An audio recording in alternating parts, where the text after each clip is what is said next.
ఒక కేరళ అమ్మాయిగా పుట్టి తెలుగు వాళ్ళందరి చేత మన అమ్మాయిరా అనిపించుకున్న సుమగారు కూడా అంతే గ్రేట్ అబ్బా. అంటే తను ఒక కూతురుగా వాళ్ళ అమ్మను బాగా చూసుకుంటూ, ఒక భార్యగా తన భర్తను బాగా చూసుకుంటూ, అలాగే ఒక తల్లిగా తన కొడుకు కూతుర్ని బాగా చూసుకుంటూ, ఒక యాంకర్గా ఇంతమందిని ఎంటర్టైన్ చేస్తూ బాగా చూసుకుంటుందంటే అది మామూలు విషయం కాదు. అందుకే ఆవిడకి నేను అంత పెద్ద ఫ్యాన్ అనమాట. నేను సుమగారికి, నేను సినిమాల్లో మీ అందరికీ తెలుసు పవన్ కళ్యాణ్ గారి ఫ్యాన్ అని, కానీ టీవీలో నాకు బాగా ఇష్టమైన యాంకర్ సుమగారు. నేను ఆవిడకి ఫ్యాన్, నేను అందుకు ఫ్యాన్ అనమాట.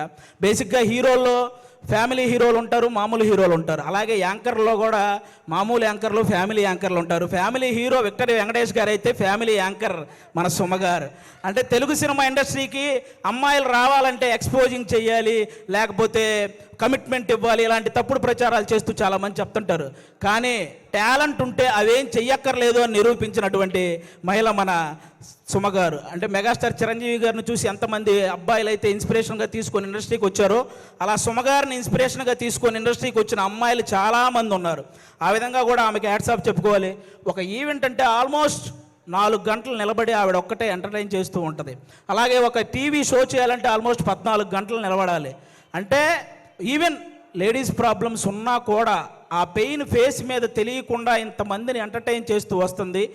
అంటే తను నిలబడి ఒక షోని నిలబెట్టగలిగే ఏకైక యాంకర్ మన సుమగారు. ఆల్మోస్ట్ ఇప్పుడు కాదు, 91లో వచ్చారండి. 91 నుంచి, అంటే 34 సంవత్సరాల నుంచి నాన్ స్టాప్గా మనందరినీ ఎంటర్టైన్ చేస్తూ తన ప్రమోషన్స్తో ఎన్నో సినిమాలను సక్సెస్ చేసిన సుమగారికి కూర్చొని కాదు, ఒక్కసారి అందరూ స్టాండింగ్ ఓవేషన్ ఇచ్చి క్లాప్స్ కొట్టాలని మనస్ఫూర్తిగా సీరియస్గా సీరియస్లీ